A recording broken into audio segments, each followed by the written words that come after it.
আর বর্ণ হবে পীত বর্ণ। আর কি বললেন? যজ্ঞই সংকীর্তন প্রায়ৈর জয়ন্তী সুমেধসহ। বলছেন তিনি তার যজ্ঞ কি হবে? বলছেন ওই সংকীর্তন, নাম সংকীর্তন।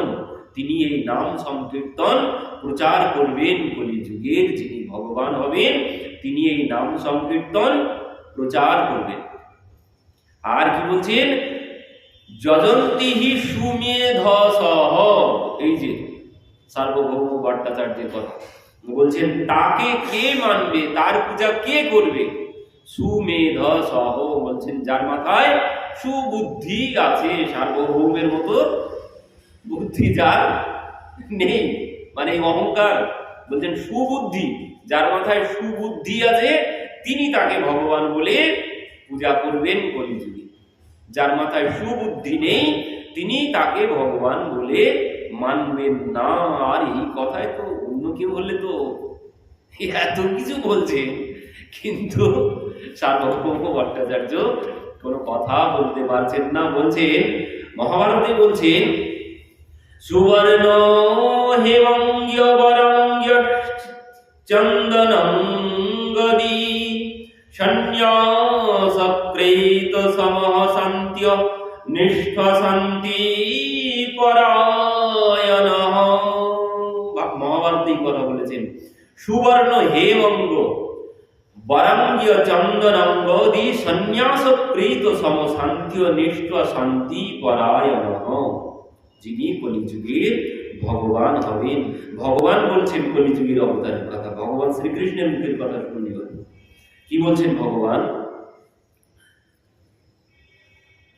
শ্রীকৃষ্ণ বলছেন, ভগবান শ্রীকৃষ্ণ ব্যাসদেবকে বলছেন, অহমেব কচিদ ব্রহ্মণ্য সন্ন্যাস আশ্রমমাশ্রিত হরিভক্তি গ্রহয়ামি কলৌ পাপহতান্যরান। এতক্ষণ তো অন্য কেউ বলেছে, প্রহ্লাদ মহারাজ বলেছে, গর্গাচার্যজি বলেছেন, ভাগবতে নবযোগীন্দ্র সংবাদে সেখানে তারা বলেছেন। এবার ভগবান নিজে মুখে কি বলছেন? ব্যাসদেবজিকে বলছেন, অহমেব কচিদ ব্রহ্মণ সন্ন্যাস আশ্রমমাশ্রিত। সন্ন্যাস গ্রহণ করব, হরি ভক্তিম গ্রহয়ামি, ভগবানের ভক্ত হব আমি। ভক্ত হয়ে কলৌ পাপ হতান্নরান, কলিযুগের পাপীর পাপকে হত্যা করব। পাপীকে আর হত্যা করব না, কলিযুগে পাপীর পাপকে হত্যা করব। ওই যে রাম আদি অবতারে ক্রোধে নানা অস্ত্র ধরে অসুরের করেছি সংহার, এবে অস্ত্র না ধরিব, প্রাণে কাউরে না মারিব, প্রেম দিয়া চিত্ত শুদ্ধি করিব সবার। মানে কি? ওই পাপীকে আর মারা হবে না, অপরাধীকে কোনো শাস্তি দেওয়া হবে না, অপরাধীর অপরাধটা নষ্ট করা হবে। তো সেই কথা ভগবান ব্যাসদেবজিকে বলছেন, গ্রহয়ামি কলৌ পাপ হতান্যরান। বলছেন কলির জীবের পাপকে হত্যা করব, পাপীকে আমি আর হত্যা করব না কলিযুগে। আর কলিযুগে আমি সন্ন্যাস আশ্রমে থাকবো, সন্ন্যাস আশ্রমের থেকে হরিভক্তিম গ্রহয়ামি, আমি ভগবানের ভক্তি গ্রহণ করব, করে আমি পাপীদের পাপকে নাশ করব, পাপীকে আর নাশ করব না কলিযুগে। পরবর্তীতে সার্বভৌম ভট্টাচার্য তো বলছেন, তোমার আগে এত কথার নাহি প্রয়োজন। এই আর এক আঘাত করেছেন। এবার গোপীনাথ আচার্য বলছেন, তোমার আগে এত কথার নাহি প্রয়োজন, ঊষর ভূমিতে যেন বীজের রোপণ। বলছেন তোমার সম্মুখে এত কথা বলার কোনো প্রয়োজন নেই, যেন ওই উলু বনে মুক্ত ছড়ানো। তো তোমার সঙ্গে এত কথা বলে কোনো লাভ নেই। তো এতক্ষণ এখনো শান্ত হয়ে বসে আছে, বলছেন উলু বনে আমি মুক্ত ছড়াচ্ছি, তোমার সম্মুখে এই কথা বলার কোনো প্রয়োজন নেই। কি বলছেন?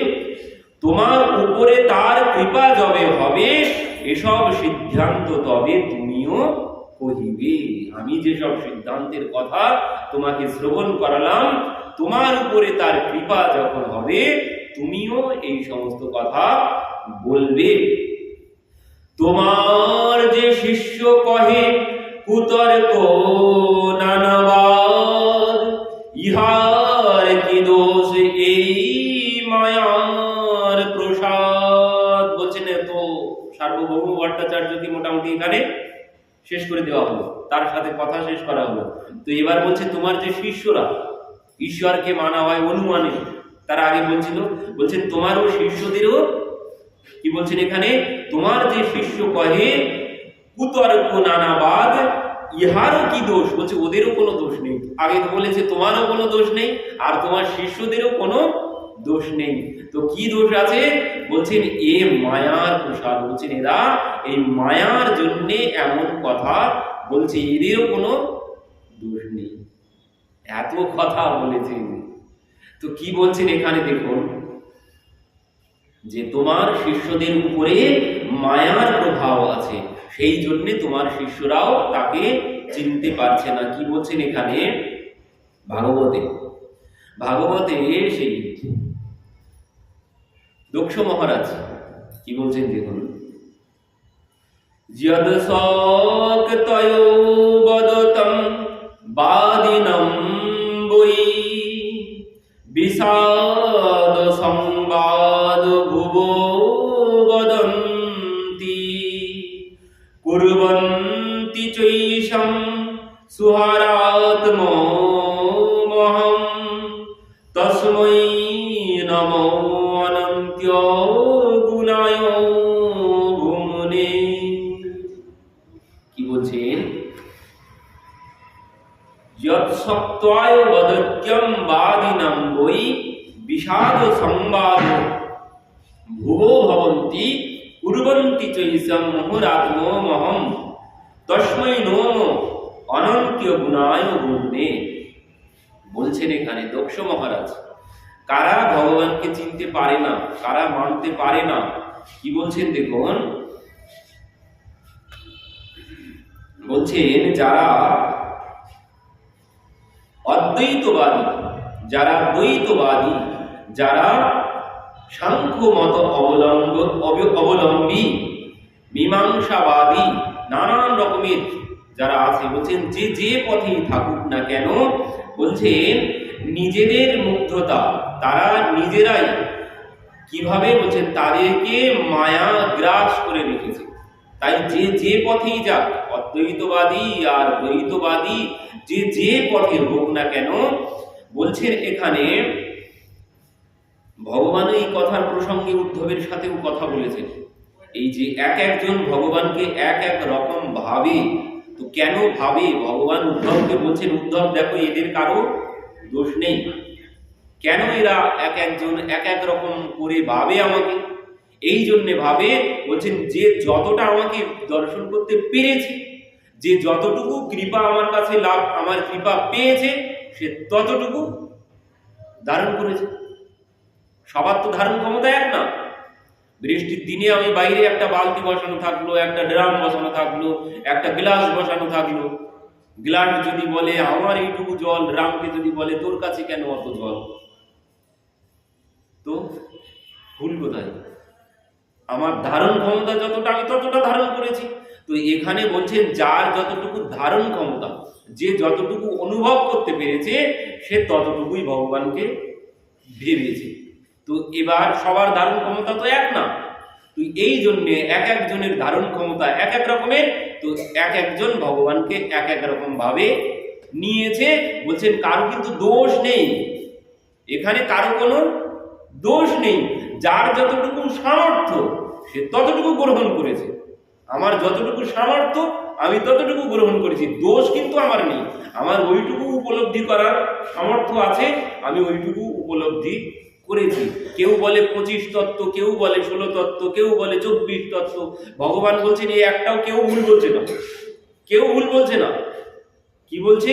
বলছেন এরা সবাই ঠিক বলছে, কারণ যে 25 তত্ত্ব উপলব্ধি করেছে সে 25 তত্ত্ব বলছে, যে 24 তত্ত্ব উপলব্ধি করেছে সে 24 তত্ত্ব বলছে, যে 16টি তত্ত্ব উপলব্ধি করেছে আর যেতে পারেনি সম্মুখে সে 16 তত্ত্ব বলছে। ভুল কেউ বলছে না, যে যতটুকু উপলব্ধি করেছে সে ততটুকুই বলছে। তো বলছেন যে মায়ার প্রভাবে ভগবানকে জানতে পারা যায় না। বলছেন কেউ কেউ এই অদ্বৈতবাদী দ্বৈতবাদী বলছেন এরা ভগবানের মায়ার দ্বারা প্রভাবিত হয়ে আছে, তাই তারা ভগবানকে বুঝতে পারছে না। আবার বলছেন যদি কখনো এরা কোনো ভক্তের কাছে সংস্পর্শে আসে তখন কি হয়, তার মুখের কথা শ্রবণ করে তাদের মধ্যে কিছুটা বিশ্বাস জাগে। দক্ষ মহারাজ বলছে এরা যদি কোনো ভক্তের কাছে যায়, একনিষ্ঠ ভক্তের কাছে গিয়ে তার মুখে যদি কথা শ্রবণ করে, এদের ওই দ্বৈতবাদী অদ্বৈতবাদী মতামত চলে যায় কিছুক্ষণের জন্যে, গিয়ে তারা ভগবানকে পুনরায় বিশ্বাস করে নেয়, কিন্তু আবার আস্তে আস্তে 2-4 দিন পরে পূর্বের জায়গায় যেখানে ছিল সেখানেই ফিরে আসে। কেন? বলছেন একমাত্র প্রভুর মায়ার জন্য, এ অন্য কোনো কিছু নয়, একমাত্র ভগবানের মায়া, এটাই তাদেরকে আস্তে আস্তে আবার গ্রাস করে ফেলে। এই জন্যে বলছেন সাধু সঙ্গে সর্বক্ষণ করতে হবে, ওই একদিন নামাজে বলছেন প্রত্যহ নিত্য সাধু সঙ্গ সর্বশাস্ত্রে কয়। বলছেন এই সাধু সঙ্গ লবমাত্র সাধু সঙ্গে জীবের সর্বসিদ্ধি হয়, মুহূর্তের সাধু সঙ্গে সর্বসিদ্ধি হয়, কিন্তু যদি ওই মতবাদ থাকে আমার মধ্যে তাহলে হবে না। তাতে কিছুক্ষণের জন্য বিশ্বাস আসবে, আবার যেই ঘরের মধ্যে যাব মায়া আমাকে পুনরায় চেপে ধরবে।